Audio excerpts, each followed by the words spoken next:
Hi everyone, welcome back to my channel. My name is Crystal Lee and welcome. And let me tell you right now, we do three things on this channel.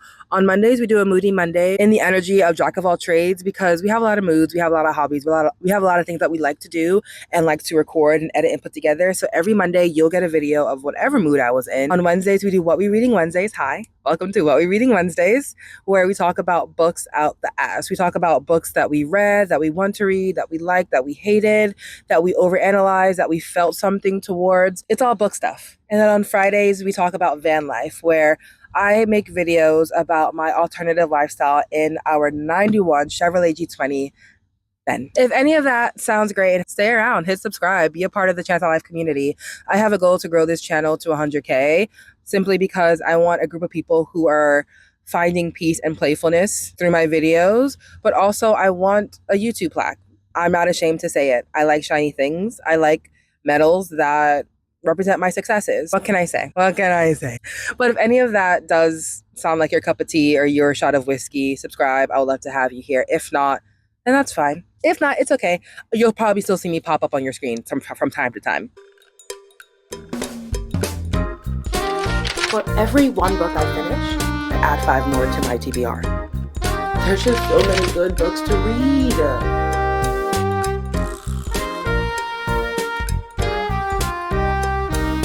In this video, I kind of just want to do like a simple, cozy, chill book review of the 3 books already up. See, 3 books that I have read in the past like month or so, because I haven't done a review on them and I did not read them on camera at any point. So I just want to talk about them and give you my reviews on them. 2 of the books were library books. One of the book is my own book, but it's in the back of my van. So we're going to just put it here when the time comes to it.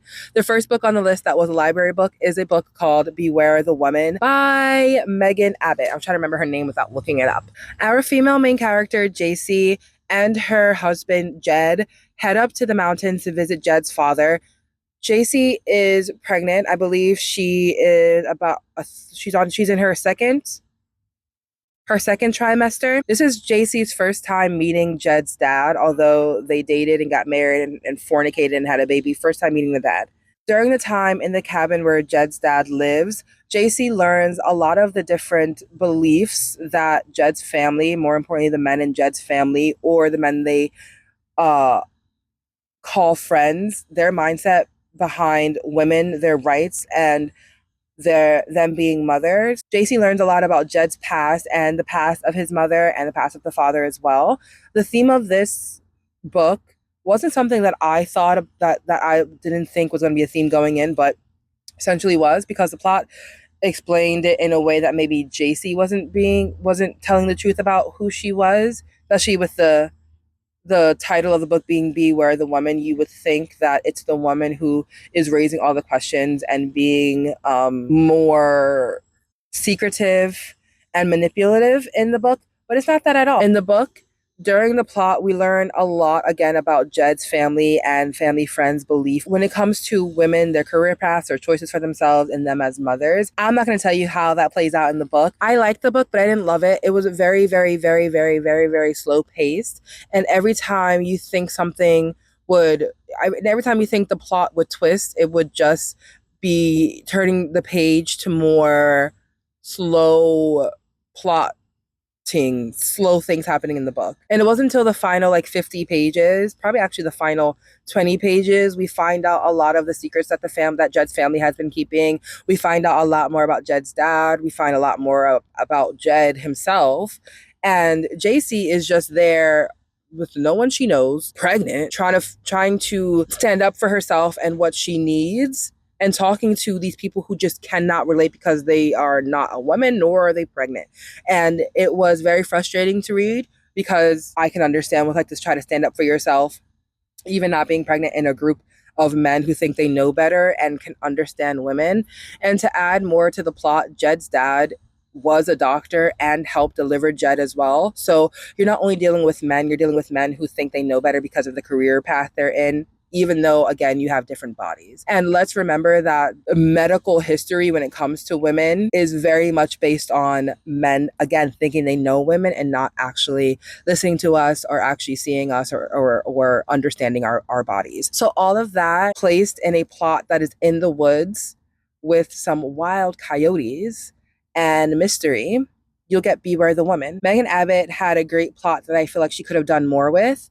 I personally think you can write about anything, and still to write a woman who is a victim is, yes, relatable, but I can literally just close the book and look out the world and feel that way. And I do use books to escape, and I wish this book helped me escape, and it didn't do that. I am 100% sure that this book has helped other women feel seen, and other people have enjoyed it. I just didn't. I believe I rated it a 3 star out of 5. I rated it 2 stars. The next book that I completed in 2 months. Do you guys hear like the subtle shame in myself for only reading 3 books in the past couple months? Well, it is there, and my leg is falling asleep. Everyone, chill out. The second book that we read was a book called A Sky Full of Elephants by a man. Okay. It is Sky Full of Elephants, not A Sky Full of Elephants. If you type in A Sky Full of Elephants, Goodreads will tell you that you're a stupid bitch. Which I appreciate Goodreads not having a book pop up if you misspelled it. Like, you're gonna earn this search by spelling everything correctly. But an A at the beginning, I guess it helps for the retention of the actual title of the book as well. So, Sky Full of Elephants by Sybil Campbell. One day, an event that happened that leads all white people to get up and walk into the nearest body of water and drown themselves. And we're left with a world full of, it's not the whole world, I think it's just the United States. And we're left with the United States being full of Black people, interracial people, and other races, but no white people, no fully white people anyway. It takes us on a journey of our male main character, Charles, who was in prison at the time.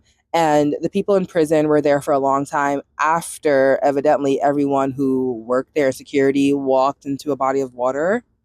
But after that happened, Charles was in prison, and people finally came in from the outside and let everyone go once they realized what happened.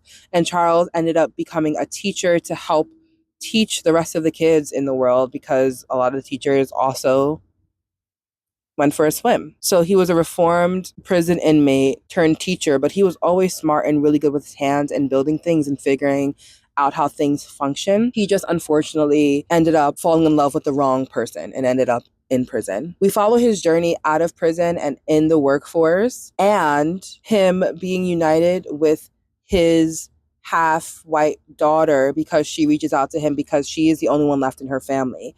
And so we see both of them go on this journey to get her to a place that she believes that she is more welcomed and fits in, and where all the rest of the white people have gone, or the people who resonate as white, whether it's their behavior or just their idea of whiteness, where they all go to feel safe. And so we go on this journey with father and daughter, and we are learning about how his daughter, whose name is Sydney, how she feels about her own self being half white, half Black, how she's seen in the world now being half Black and half white, how she feels, different limiting beliefs that she has with herself. We also see her try to come into her own because she's been around her mom's side of the family all of her life. So she's been around the idea and behavior of whiteness, and knowing that she is another whole half of a race that have their own culture, way of being, and way of being perceived by the world. She is going through a lot of conflict herself. So we see that story play out. And we also see Charles' story play out as a Black man being released into an environment where he can be himself and really hone who he is as a Black man and a Black person in the culture in which they can now thrive. We learn how the event has come to be. We learn how people thrive, survive, or die in that environment. It was a different story that I'm used to, and it was really good. Campbell's writing could be a little bit more detailed, and I believe Sybil tried to reach for a lot of symbolism that his writing didn't bring forth. And the book ended on a poetic note rather than an actual ending, and the reader had to kind of grasp the ending themselves, which I don't ever mind. I don't want to be spoon-fed the plot, but I also don't want you to snatch the meal away from me when we're barely getting into it. You know what I'm saying? So I felt a little, I feel like the book ended a little bit earlier, and we could have seen a lot more of Sydney's evolution, a lot more of Charles's evolution, and the community where Charles ended up. It poses a question of what would people who have been discriminated against do if the people who are trying to push them down are one day gone. Because it's not just about the physical limitations that white people have put on Black people and people of color. It is also how it has developed in us, in our nervous system, and in our mental health. So we also get to see some of that play out as well. Like, okay, all of your problems, all the people who limit you and discriminate against you, your biggest threat in life is gone. What do you do? And it's not as easy as you're now free. It's you have to work very hard for it. And it was a good book to start answering that question. And I wish it was just a little bit more, but it was really good and I did enjoy reading it. The last book that we'll talk about today that I read is My Friends by Friedrich Bachman. He is the writer of A Man Called Ove, and he also wrote the book Beartown, which was also a really good, like a really popular book that I have not read. I wanted to start with Beartown, but my friend Lexi was reading this, and I really wanted to read it, so I told her let's read it together.